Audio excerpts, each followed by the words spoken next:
city this size to be the only line waiting to get in. It must make us the smartest people in the entire city. For what does one do with beauty, that oddest, most irrational of careers? There were boys in that room, bank tellers, shoe salesmen, clerks, who had been given faces and forms so extraordinary that they constituted a vocation of their own. They rushed out each night to simply stand in rooms about the city, exhibiting themselves to view, much as the priest on Holy Saturday throws open the doors of the tabernacle to expose the chalice within. What did that person who was saying, "Oh, y'all better go to bed tonight"? There was that guy who walked by and was going like, "Y'all better go to bed. No booty tipping or something tonight." What did he say? I don't know. He said, "Y'all not getting y'all booty holes played with tonight" or something like that. Oh, okay. I just couldn't catch the whole sentence, but I was like, I didn't get it either. it sounded very funny that he had the wisdom that on a Friday night it's not happening for anybody's booty holes. I didn't know where what kind of pops is there? Like, speak for yourself. I thought there's only like 2 nights of this thing. Might be going on. But other booty holes are on the market. Nobody want to play with you. That's the problem. The real problem. He wandered, in a very tentative way, through those dark clots of people who coagulate in empty lots.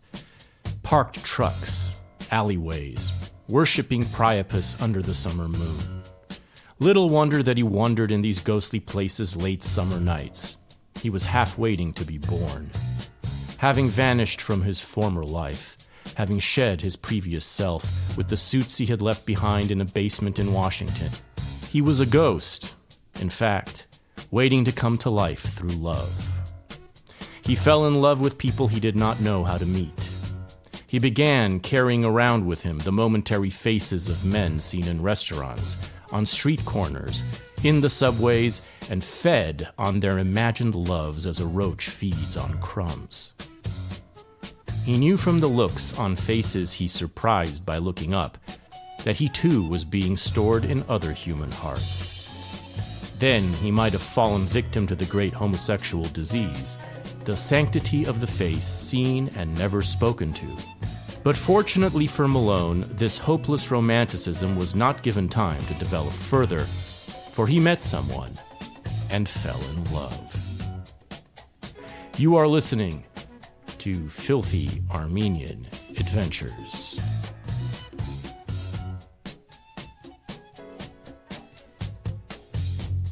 You don't do like white guy customer service in Japan?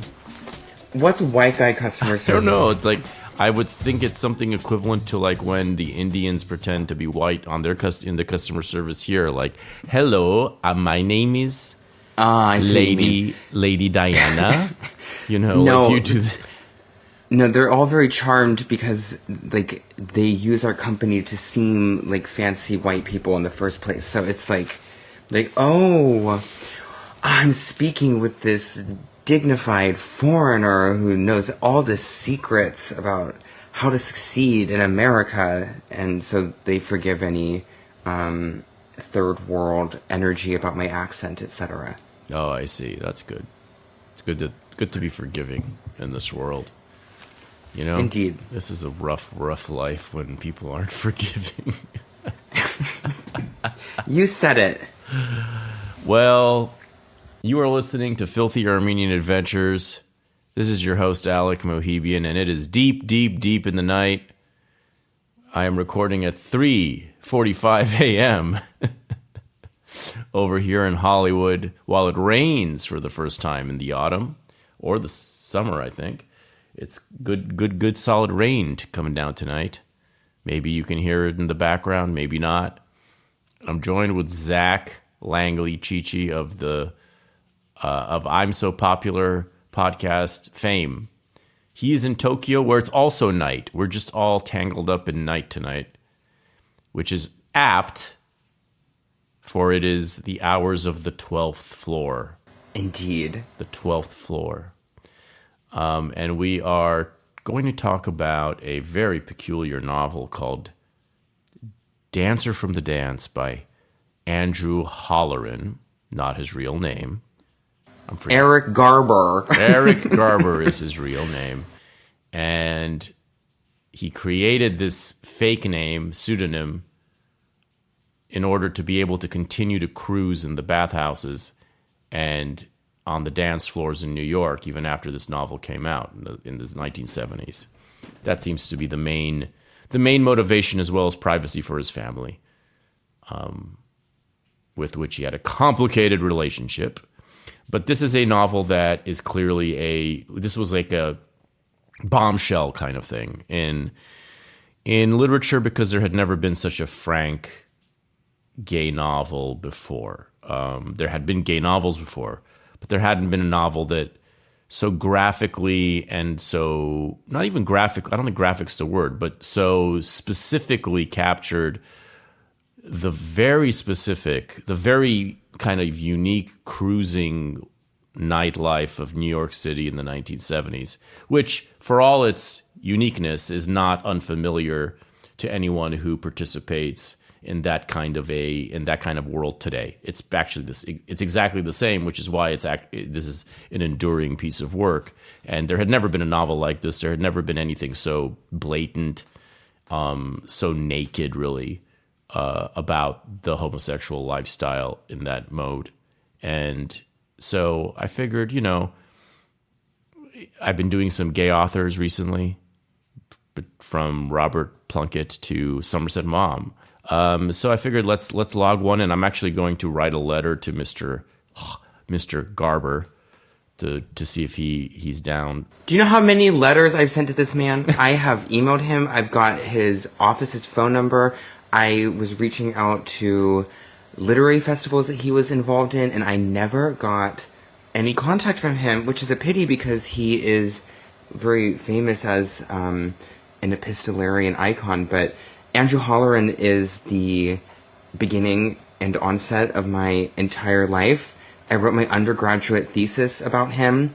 This novel is a novel I've read the most of any book in my life, and he's very important to me, and I can't get that damn old man on the phone. Well, and I need to say thank you.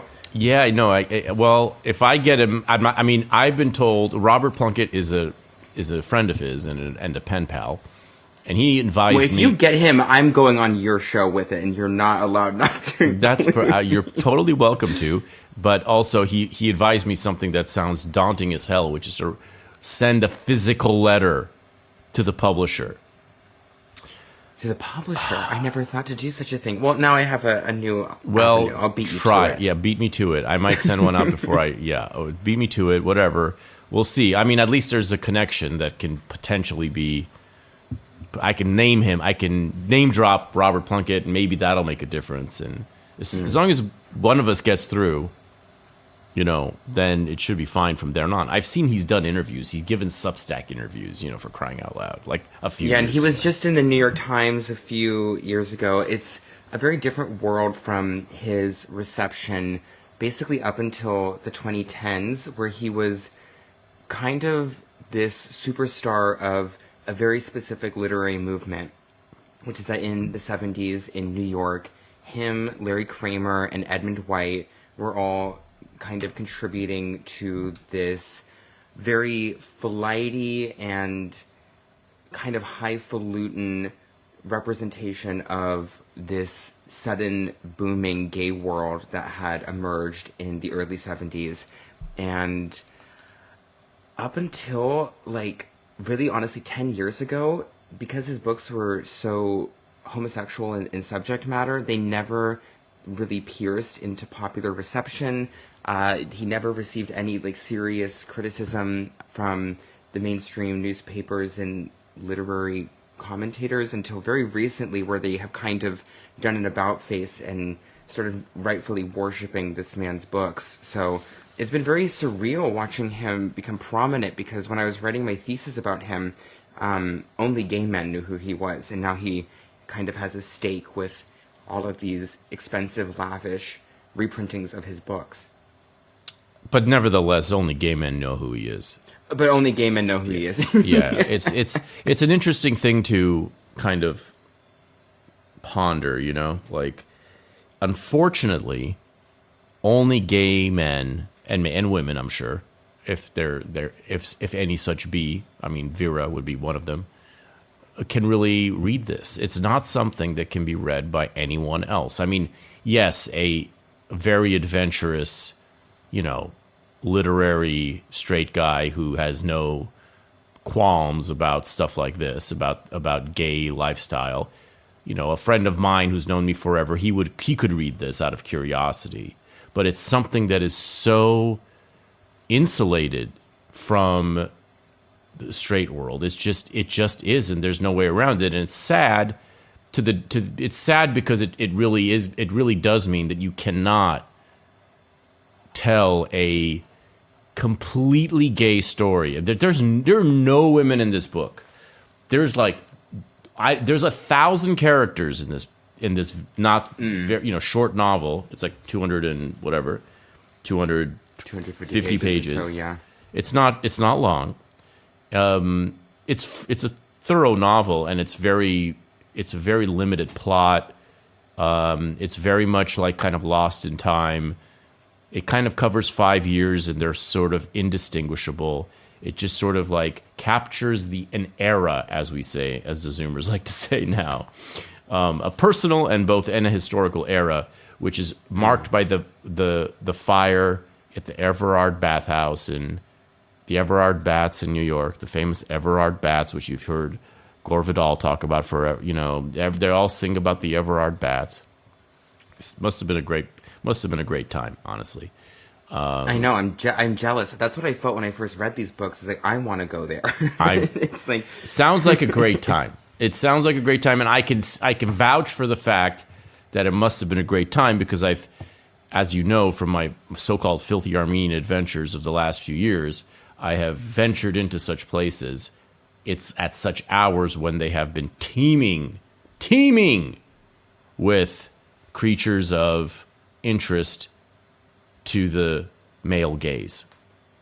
Yeah, absolutely. I mean, what you said about this being completely impenetrable for heterosexuals is actually exactly how the New York Times described this back in the 70s when it was first published. They said it's a beautiful window into a world that you're not allowed to engage with as like a straight person. And so it was outright dismissed. And although all of his books are fundamentally about the homosexual experience, they are increasingly about death as his oeuvre progresses. And so I do think there's room for people to read his later books. But Larry Kramer himself wrote a very damning letter to the New York Times, being like, these straight people don't even know what they have. They don't even know that they have the contemporary Proust on their hands. And for that matter, he writes better than them. Which, could, honestly, not wrong. It's one of the most beautifully written books, and he's such a master of the English language that, you know, it being bejeweled in the homosexual Morris as it is, I would be fascinated to see what a straight person thinks about this. There are straight people who can read this, and if you're listening now and you're straight and you're capable of listening to my show, you can read it. There's Glenn Rockney can read I've done the same thing. I mean, I've borne all to. I mean, the first episode I recorded of this show was me talking about the first episode I ever recorded of this show is a version. You know, is my edition of Dancer from the Dance. Literally, it's the one from the. It's me telling my straight friend what I experienced at the bathhouse. That was very much the 12th floor, the Everard Bats. In Vienna, and it was the first time I experienced it, so I was also telling the story to myself. So I was like, It's not just a, you know, as we know, I am the first straight audience member to my own gay stories because it's all permanently new to me, you know, no matter how. I was just thinking that, like, I feel like this book is you should read it when you're really young and not very experienced in homosexual affairs, and then I was like, Alec is perfect. This is the perfect era, like the perfect moment for you to But read I mean, it. at this point, I'm experienced. I mean, I read it at the perfect time because I've tasted just enough of it that Enough, right? Just Yeah. enough and a lot, but a lot, but within a recent span of time. Like I was thinking about, like I feel like a wrinkled up old, what does he call it? Doomed queen. Or Oh, the doomed queen. I feel like I'm already a doomed queen, but then I think about it, I'm like, oh, I've only been doing this since that first Filthy Armenian adventure. I've only ever been doing this. I've done the online version of it forever, or at least since the beginning of my career. But that's not the same. It's not the same. The online version is the Twitter, the Grindr version, the phone apps. That's just not the same. That's a much different and very atomized version of this, which is its own kind of private hell and occasional, with occasional barbecues of glory. But it's not the same as being in these rooms with the spectacle of everyone being there in the same, pulled together by the same celestial force, the same like thoroughly consuming carnal experience, that and the kind of people who do that as a real habit. Like it's a totally different thing to be immersed in that physically versus doing it on the phone because you're bored and you're horny or whatever. Oh yeah, I mean it's completely incomparable. And from the very beginning of my own program, I've always encouraged young gay men to experiment with bathhouses and gay saunas, especially when they're young and thin, because that is what life is all about, is walking into the room and you're the sun, which I remember I read this for the first time when I was 19, and it was during like my great year of homosexual self-education, where I was like, I'm going to read all of the great books by great gay authors, and I was like reading faggots and this, and I felt such a driving desire to be in that cosmos of sexuality that is described here, to the degree that I felt it couldn't be real and it was all fanciful invention. And then lo and behold, I remember when I was 21, my first time going to a bathhouse in Vancouver, British Columbia, and becoming the sun in the room. It is such a unique experience. And just being amongst the stars of sex on display, it is one of the best things in the world. And this book and its really lavish, absurd, like worshipful tone about it, it's totally justified. So earned. It is justified, but and the other thing that's justified is how ultimately sad it all is. Of course, but that's because it wouldn't be worth anything if it wasn't sad. I really hope that you read the rest of his books, because it gets sadder and sadder. Oh, and I can only imagine. I don't know if there's versions of him at 45 Oh. going to the gym and then going to the bathhouses in Orlando, and the darkness. It's there. The There's also darkness, the light. I can only I can already see it all unfolding, and I will read it because it's important. Because he's clearly there's nothing better than, he's not an enchanter. He's actually he's a beautiful writer, beautiful in the sense of like he really does, like, he's very lyrical. He's very faithful and yet also lyrical at the same time in his reports of everything. Obviously he has a highly developed aesthetic sense. He is not, by his own admission, he does not have the ability to construct a plot. This is something I spoke about in the Somerset Maugham episode, because Somerset Maugham was someone who had a very good, very strong ability to construct a plot and told stories that reflected that. And this is just missing from his work. And in his early interviews, he's kind of doing what everyone does who has no talent for plot, which is to say that I just don't, it doesn't sit well with me to insert a plot makes it seem less real. Life is plotless. Yeah. That just means you don't have the ability to plot. That's all it means. And in his more recent interviews, that's kind of what he's saying. He just doesn't have. It's not a talent he has, and that's why people don't do that. It's very hard to marry a plot to a very heartfelt, realistic experience that you're turning into fiction. It's not an easy thing to do, but it is ultimately what the best fiction is able to do, is capable of doing, because there's nothing that isn't improved. Nothing that isn't improved by a brilliant plot. Like it doesn't hurt to find a way to. Oh yeah. I mean, I agree. Like, I have a sort of jealousy for like Agatha Christie types who can imagine the perfect solution to a question that you never knew you wanted answered. But yeah, Holleran's talent is not for a gripping plot.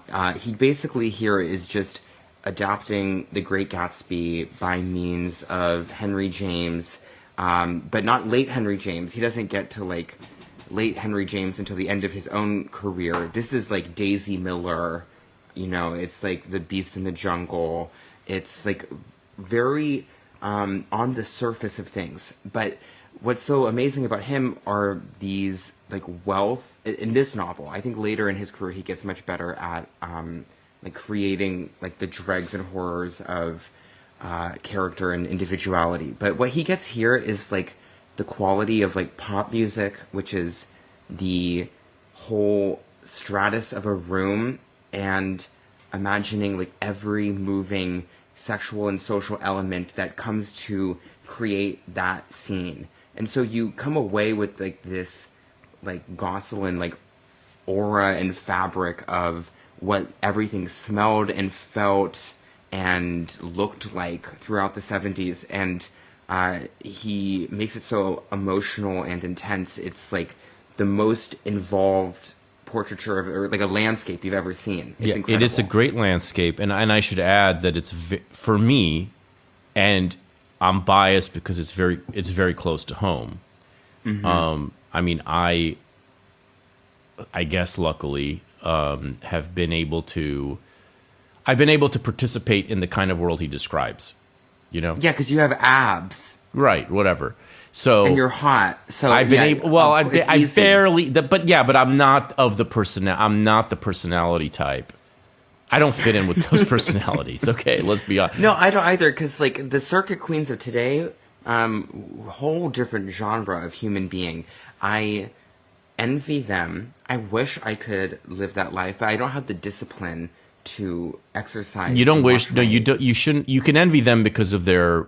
It's fair to envy them because they have such a pleasure centric existence, and of a certain kind of carnal pleasure.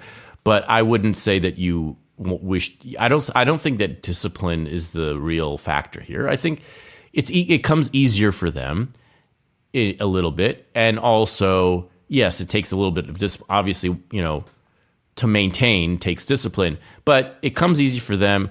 And the real factor for that, the real thing about them that I've grappled with all the time, because I've tried my best to make connections. I'm always experimenting with these people.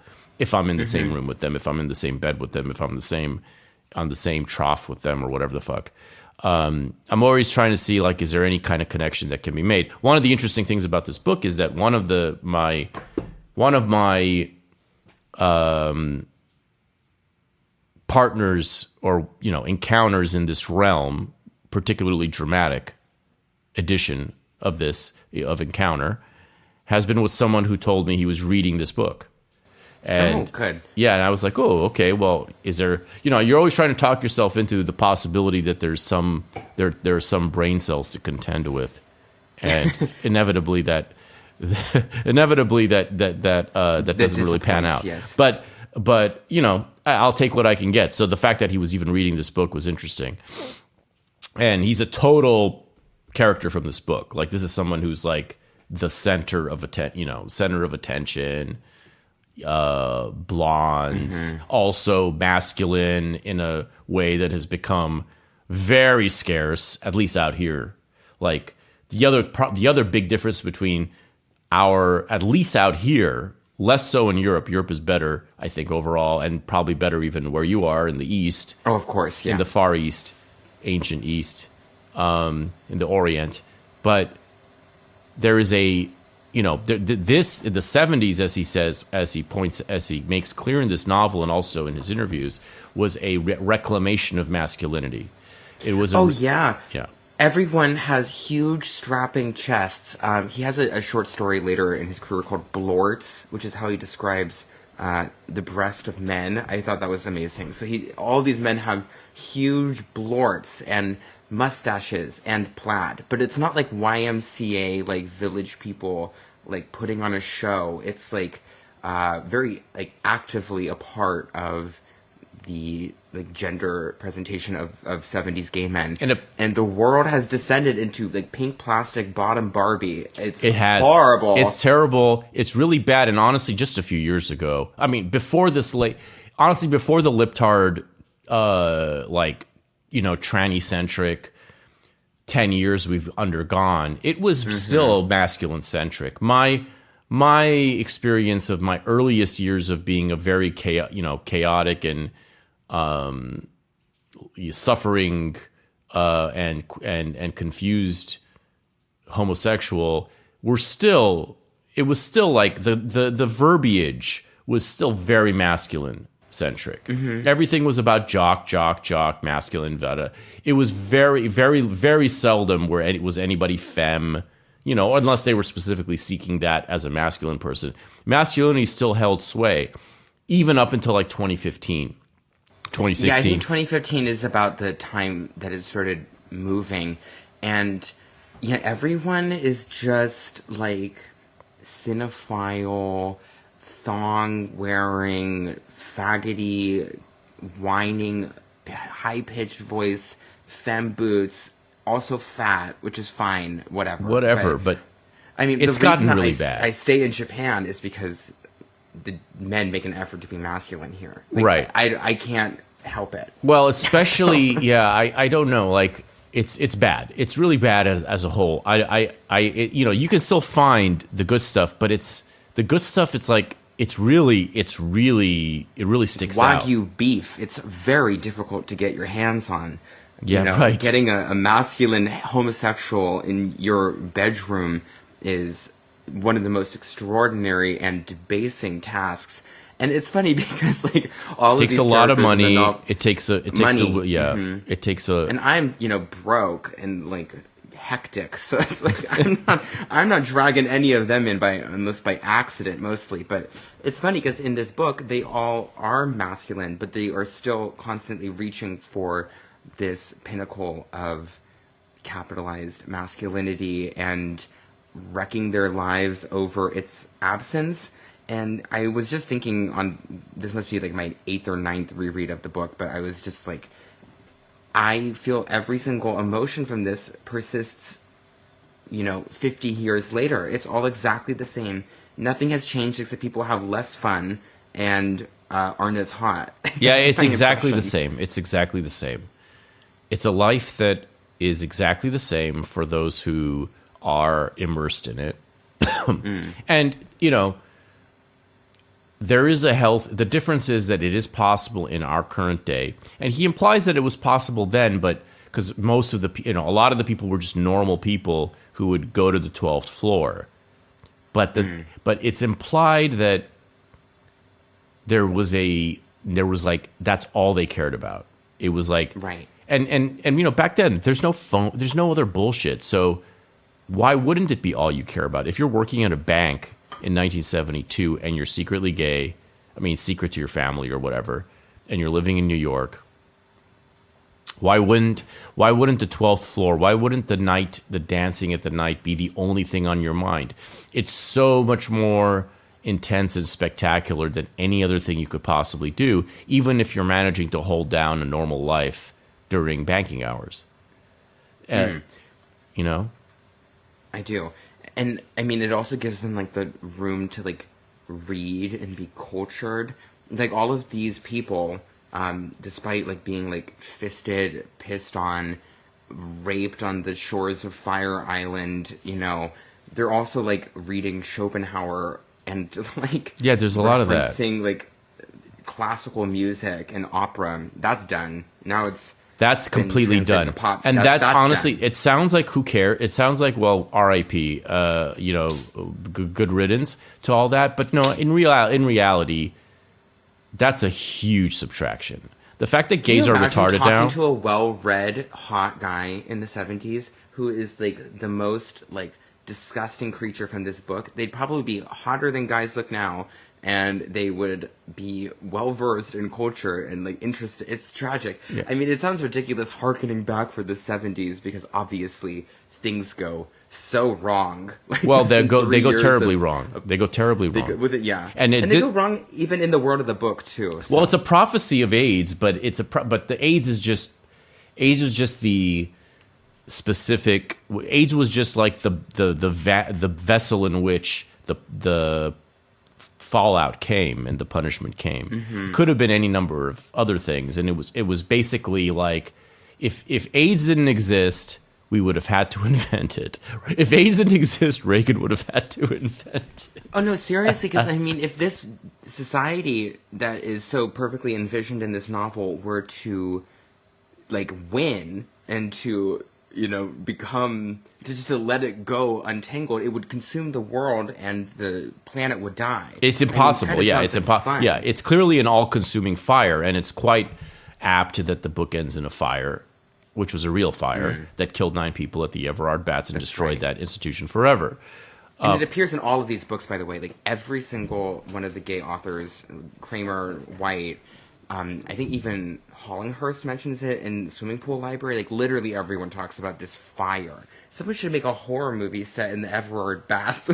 I could do it because I've seen it now. I mean, I haven't seen I've seen the closest thing we have left to the Everard Bats, and what is that? Which would be the Steamworks in Chicago during market days. You know what? I think you must have seen it. It must be there. It's there, and it's there for one weekend a year in Chicago in August, during market days in Chicago. And I say it's there because I can only assume. I don't know what the Everard. I mean, the descriptions are in this book about what the Everard Bats literally were, and they're not. You know, they don't make it too clear. I know exactly what. You know, I've compared there are only 2 bathhouses I've been in that were like popping, and that's the Steamworks Chicago and the Kaiser Brundel in Vienna that I did an episode about. Okay. Steamworks Chicago is 3 floors, and I had the strangest... It's not nearly as elegant or mysterious or beautiful as the one in Vienna. It's 3 floors. You go in. There's like a 5-hour line during market days. 5 hours. There's people waiting in line for 5 hours. If you get a VIP for $150, you basically get in with almost no wait. There are no VIP. This line is going to start moving, right? How long you guys been like? 4 hours? Yeah. Yes. Okay? Since 5 or 3.5. 3.5. Okay. So yours the current line. He's been for 5 hours. You've been 3.5. I was here for 2 hours last night and didn't get in because of the incident. So guys, at this point, I wouldn't buy a VIP. In the future, for this weekend, 4 hours tonight, 4 hours last night, 12 hours. 12 hours into $150 is like $12. Okay, you can work at McDonald's and afford a VIP pass. Which is what do you do for 5 hours waiting? You just wait. You're waiting, man. You're waiting. You're waiting for the dream. You're waiting for access to the 12th floor. You're waiting for it. And you know what? Even at 5 hours, it's worth it. Even at 5 hours. Even at 5 hours. But don't be an idiot. If you go, get the VIP for $150. You don't want to wait for it. For 4 or 5 straight days, it's packed. Okay, nonstop. And you go in, you have 8 hours once you're in. And it's 3 layers. It's not very elaborate. The one in Vienna had like a bar with espresso and with everything and all kinds of different spaces. This is far more simplified. There's no bar. There's no alcohol. They're very, very vigilant about drugs. They search you. They will finger your crack to look for drugs. They will do everything to look for drugs, and it makes sense because one person who fucks up in there ruins it for everybody. So it makes sense. It's like one person who can't control their shit. So my point being, it's a strangely sober experience. Now, there are people who take their stuff before going in, obviously, and whatever. I myself take an edible or whatever. But nevertheless, the overall vibe is sober. The overall vibe is straight up like they're in there. It's like an athletic, serious vibe. There's the one floor has the hot tub, the big hot tub, the showers, the steam room, and then the other two floors are just a bunch of like rooms and kind of dark rooms. And you just kind of walk through them. The music is perfect. The music is perfect for what it needs to be. The perfect volume, perfect music. That's one of the most impressive things about it. So it's just like 3 floors. You're constantly going around. You're just constantly touring, and you will take your breaks in the water, and you just constantly tour, and bump into people, and that's what it's like. And it's full of people, and I assume that it's modeled after the Everard Bats because it sounds like the Everard Bats weren't anything crazy. It's a fairly simple thing. I had the experience of entering my middle school locker room, especially because the bouncer was literally my vice principal. Not literally, but he's like the same type of person as like my Mr. Clean type of bald, shaved head, like super masculine, super disciplinarian vice principal. Really funny. And so like the whole experience was just this surreal entrance into the middle school locker room for me. And I feel like that's kind of what it was for back then. Like, when you hear about the Everard Bats from the 40s to the 70s, it is we hear about the YMCA, same thing. It's like it's a masculine locker room environment.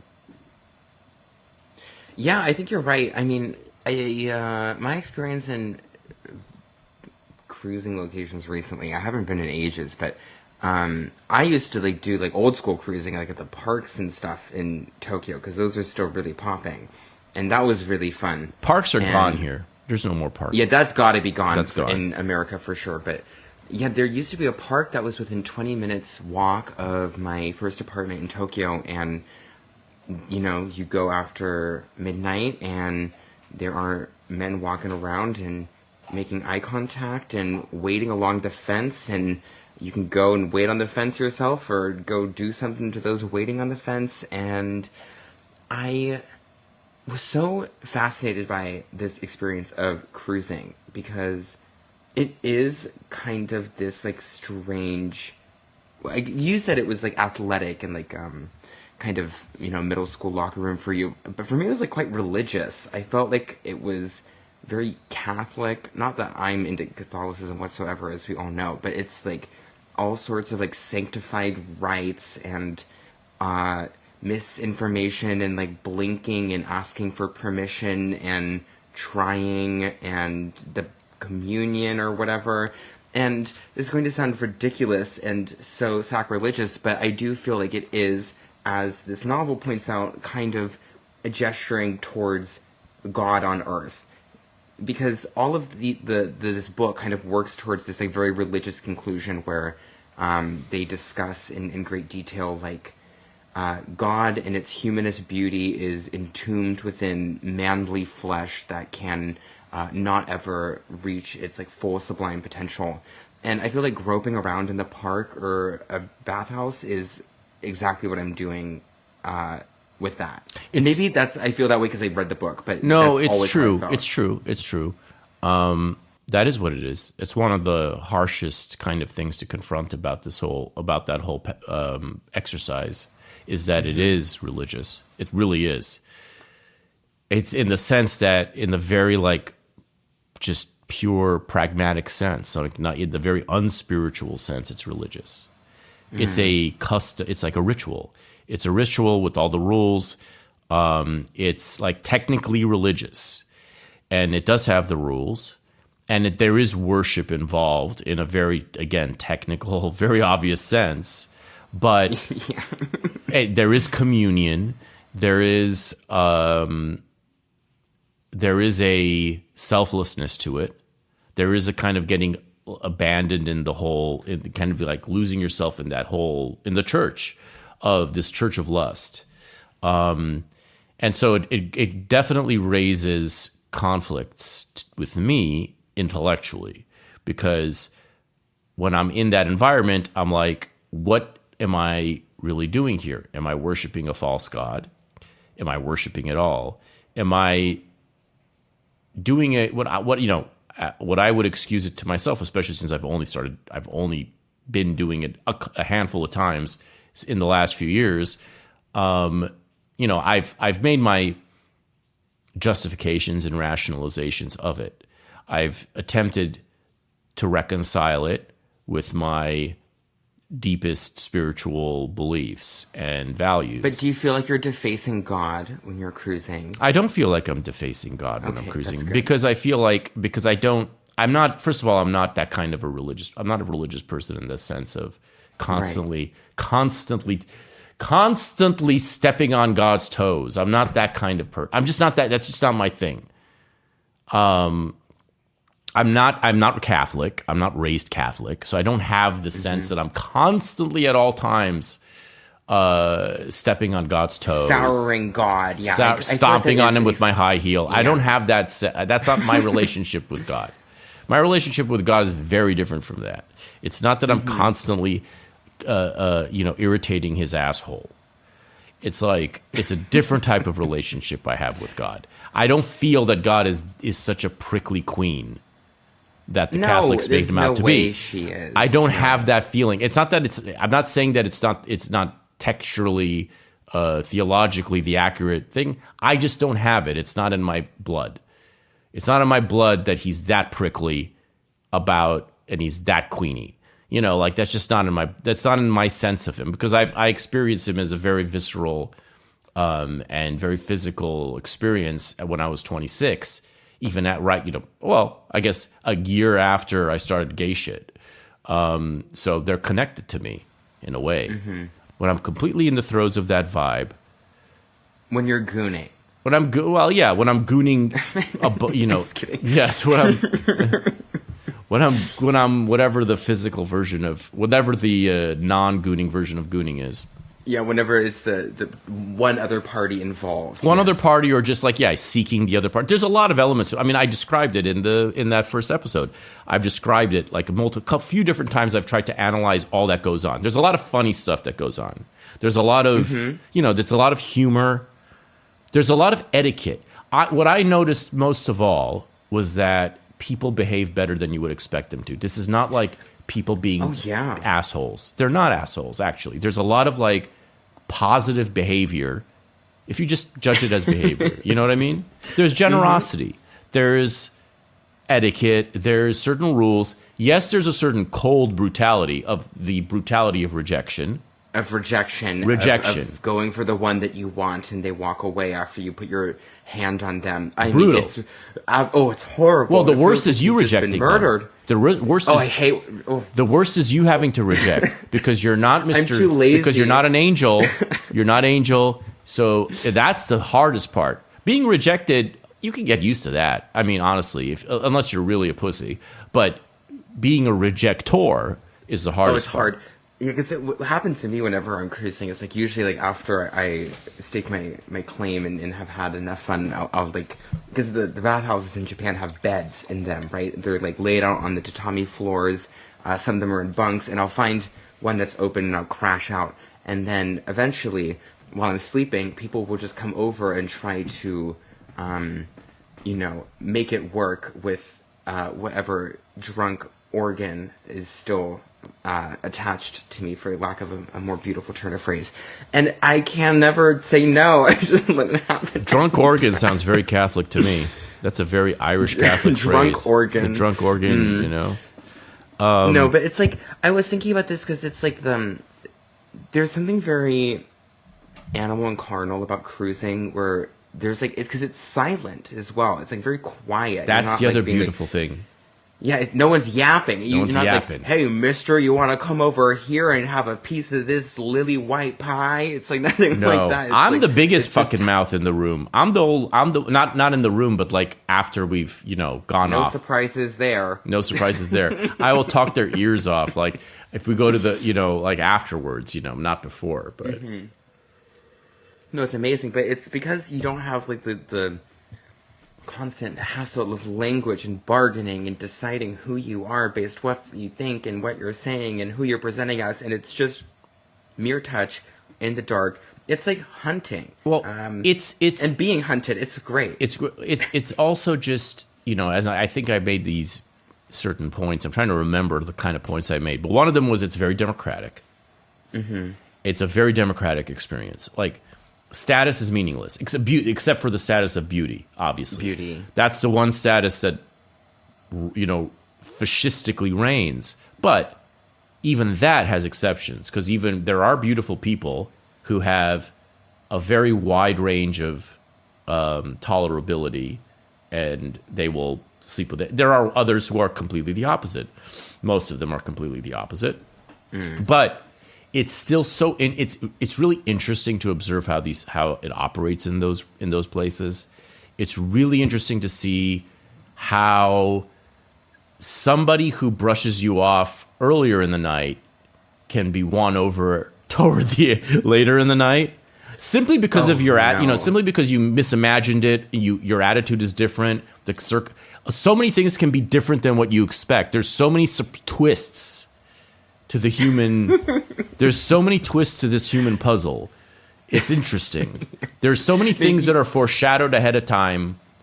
Somebody's in the line with you for 5 hours outside, lasciviously licking a lollipop. And that ends up being the Chekhov's lollipop, the Chekhov's popsicle of the night. It has the plot finds its conclusion in a very apt way based on that initial licking of the popsicle.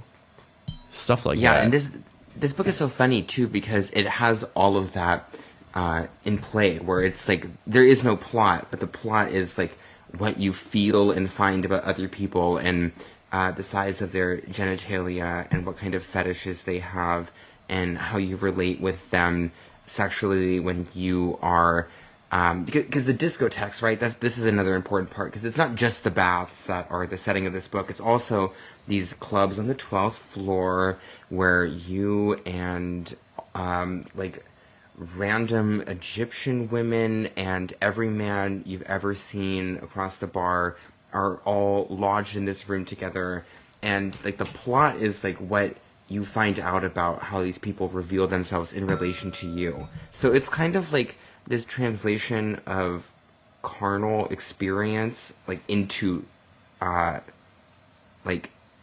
into something, into religious fervor. It is a religious fervor, and it is or at least an imitation of that. I don't want. Mm-hmm. That's where I get cautious because I'm like, it is religious technically, but spiritually, there's a temporariness to it that does not apply to religion. Mm-hmm. Religion, you're not seeking a temporary satisfaction. You're not ever. No, that's opposite of that. The cruising experience is transient. It's ephemeral. It's totally ephemeral, and it's ephemeral. Cherry blossoms, and honestly, the whole point of it is that it's cherry blossoms that are popping cherry blossoms, and you're not. And the whole point is that it's ephemeral because you want it to be ephemeral so that you can move on to the next one afterwards. As quickly as possible. Not something I'm able to do that quickly, but you're able to you want it to be as frantic as possible. That's kind of the point. So it's not that you're there looking for the perfect man, to worship as a god. You're not doing that. You're just looking for something. You're looking for a temporary saint to work to. That's it. That's like a temporary saint, and you're not looking for God, but you're driven by a kind of obviously a cosmic force, and you're willing to be selfless. You're willing to completely sacrifice, even have your ego obliterated, even have the guts of your ego rearranged. You're willing to do whatever to you don't give a shit about your ego. And you're in search for another ego that you can completely submit to or dominate, whatever your thing happens to be at the moment. But from a social perspective, it's very interesting because of the behavior you see. And you see like how, and also we live in a time, and I made this was like the most political aspect of it to me when I did it the first time in Vienna while we were still locked down in COVID and LA wasn't even open yet, was that it was this Edenic arena of masculinity, just pure masculinity. And that's why I was so amused when my experience later at Steamworks in Chicago came to resemble middle school, because I was like, there was something so innocent about that, We were all in line getting scolded by Mr. Chernow, the vice principal disciplinarian. And, we're going to go in. It's all blue locker rooms, just blue lockers, not locker rooms, just a locker room with blue lockers, the same exact size as the ones in middle school, same exact lockers. The whole thing was like, there was such an Edenic quality to it because it was from a time before even puberty for people like me, where, the boys will be boysness of it was very enchanting, and also ultimately disarming, because people were there in a masculine sense. They weren't there you're not wearing high heels in that fucking place. No, you can't be cunty. You can't be cunty. You're being a dude in that place, ultimately, no matter how, whatever femme you might be personality-wise. And all of that made it just so much more, it all made it so much better. It all made it so much better than you would imagine such a thing. Test time, guys, test time. Slide up, guys, slide up. Test time, hands.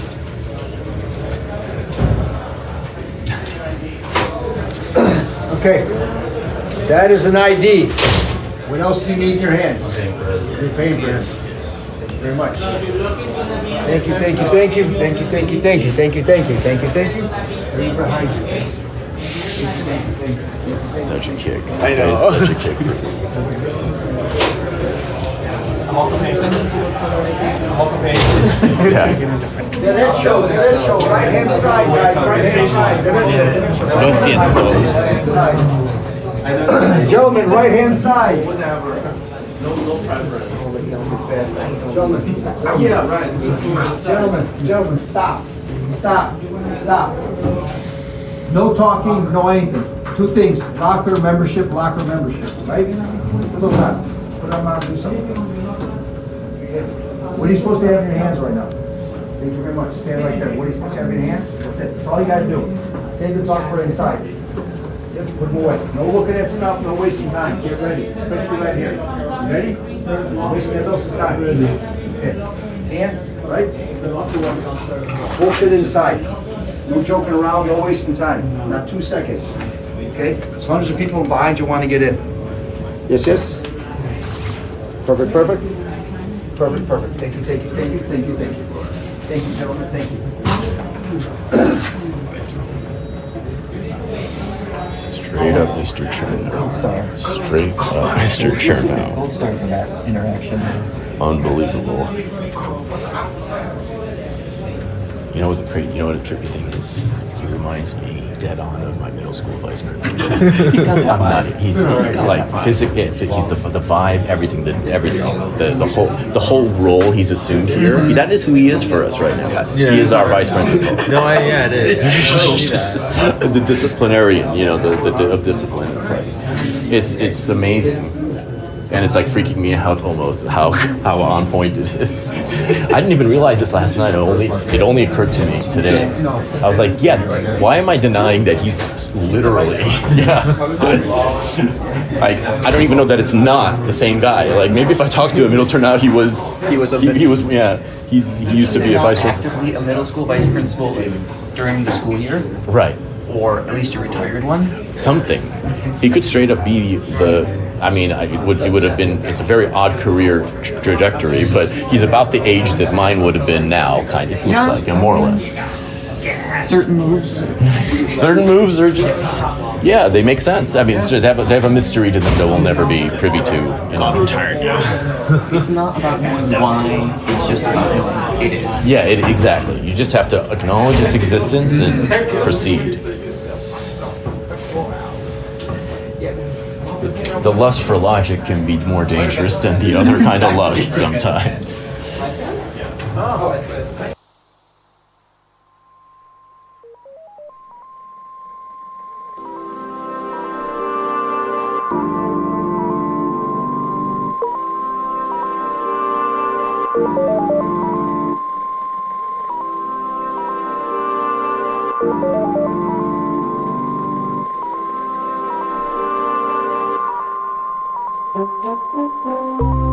Hey, this is your host, Alec Mohibian, with a quick message before we continue. Based in that great but very troubled place, Hollywood, California, Filthy Armenian Adventures is an interdimensional travel program that takes you deep into the cultural mysteries of our time. In search of truth, in search of gold, in search of lost friends and unsung heroes, in search of John Galt's motor. This show is your antidote to the black pill. This is your guide to the places, the personalities, the ideas and creations the enemies of man don't want you to know. This is your techno-noir investigation into the good, the evil, and the God hiding under our noise. This is where you get the news before it breaks, before it blows, before it burns. The show is supported entirely by patrons at patreon.com/filthyarmenian. As a patron, you get access to twice as many adventures, including the most important ones, the ones with the real facts. Plus, regular brief smoke break spiritual reports on topics of the day. As a patron, you also get exclusive access to our Smash live events. Ask anyone who's attended one, and they will tell you it's an experience you'll never forget. It's very easy to keep Filthy Armenian Adventures alive. You can still listen to the show on your favorite app like Spotify or Apple, and you can do so with the pride that you're putting a little bit of money where your soul is. More patrons means more fuel, more topics, more investigations, more miracles, more secret locations, and forbidden territories around the world, and the world that is Los Angeles, our post-apocalyptic headquarters. It means we'll be able to track down more enchanting figures in the landscape, dare them to abandon their masks, and join our quest out of the darkness and into a golden age.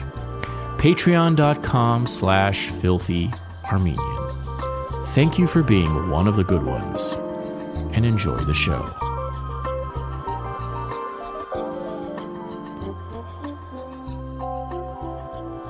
And that is all for the free portion of this episode. For the second hour of our dissection of Andrew Holleran's masterpiece about the gay cruising life, and for some more secret vice principles about how to make that life worth living as opposed to a portal to hell, subscribe to the show at patreon.com/filthyarmenian, patreon.com/filthyarmenian.